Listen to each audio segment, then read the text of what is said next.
Pobre, pero hilas gamay. Wani hilab tamay. Guys, welcome to my channel.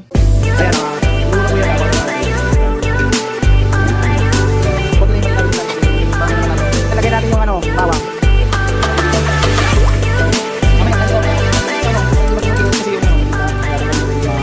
Gabi po ay magluluto tayo ng sabaw na pritong isda with malunggay. Napakita ko sa inyo kung paano lutuin yun. Pritong isda na may sabaw with malunggay. Maglalagay tayo ng mantika.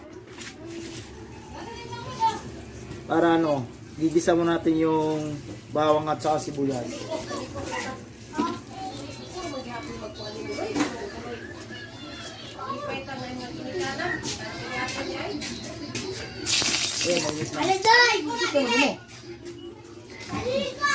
Lagyan natin yung bawang.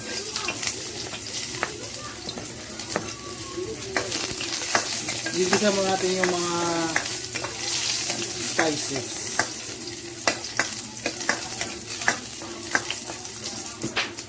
Lagay na natin yung sibuyas.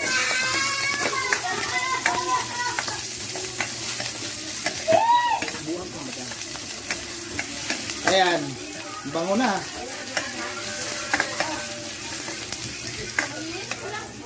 Gagawin. Uy. Ayan. Golden brown na yung bawang, saka mabango na yung Nakita masunog. isa. Kukunin mo natin yung Isda. isda.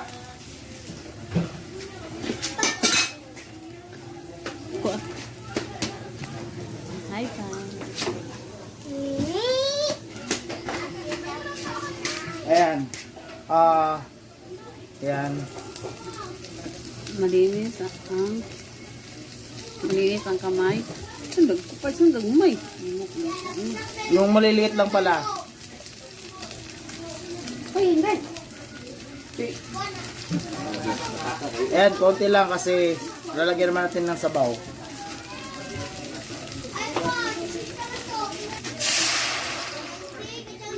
Ayan.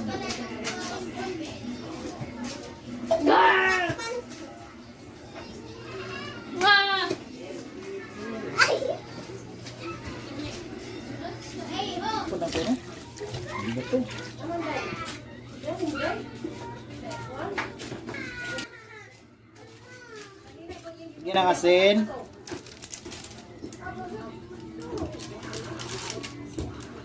Tapos magic sarap.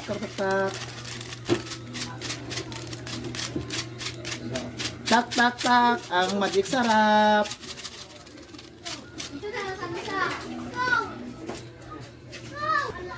Takpan natin para madaling kumulo. Baka nagtataka kayo kung bakit ako gabi magbablog. Kasi gabi na kasi tayo nakauwi ng galing sa trabaho. Kaya palaging gabi yung vlog natin. Saka pag off naman natin sa trabaho nagbablog naman tayo ng umaga. Ayan po yung paraan natin sa pagluto ng pritong isda para hindi masayang. Kaya nilagyan natin ng sabaw at saka malunggay. Ayan, kumulo na po yung niluluto natin. Kaya lagay na natin yung malunggay. Pero bago natin ilagay yung malunggay, tikman na natin yung niluluto natin kung tama na ba yung timpla.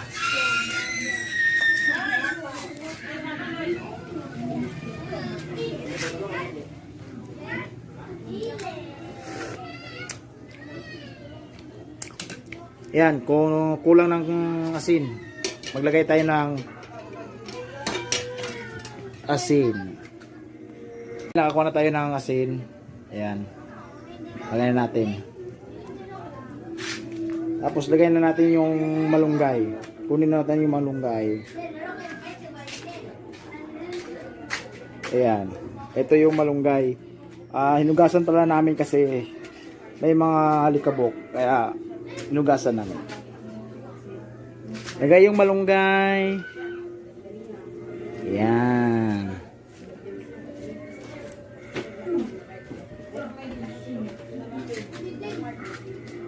Balikin natin to sa sa hugasan. Tapos haluin natin.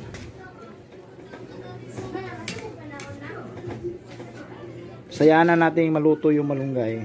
Takpan ulit. Pala, ipapakita natin din yung paano lutuin yung mani. Pritong mani with bawang. Tapos papakita ko nyo kung paano yung technique para hindi masunog yung mani nyo pag nagprito kayo. Mamaya papakita natin pagkatapos natin lutuin yung pritong isda with sabaw na may malunggay. Lagyan ng mantika yung kawali, tapos huwag antaying mainit kasi mapapersa sa puluto yung mani mo. Habang hindi pa mainit yung mantika mo, lagyan niyo yung mani. Ayan. Maliit lang kasi konti lang yung mani na binili namin kasi pang ano lang namin, pang chicha.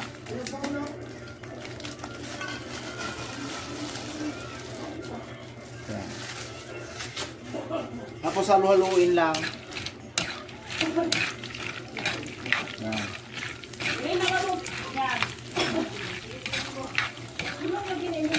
Makikita niyo pag naluto yung mani kasi magiging medyo golden brown siya. Mamaya papakita ko yung technique para hindi masunog yung ano nyo. Mani na piniprito nyo. Maglalagay muna tayo ng bawang. Lagay na natin yung bawang. Yung kamay ko po, ginagamit ko to kasi malinis to. Kaya kayo, maghugas kayo ng kamay para maging malinis yung kamay nyo. Ayan, mamaya, pag na golden brown na yan, papakita ko yung tip para hindi masunog yung maning niluluto nyo. Ayan po, ito po yung technique sa para hindi masunog yung maning niluluto nyo. Tanggalin nyo po, salain yung mantika kasi matagal lumamig yung mantika pag mani yung niluluto. Kasi mainit ng mani, matagal lumamig. Kaya tanggalin niyo yung mani sa mantika. Dapat salain niyo.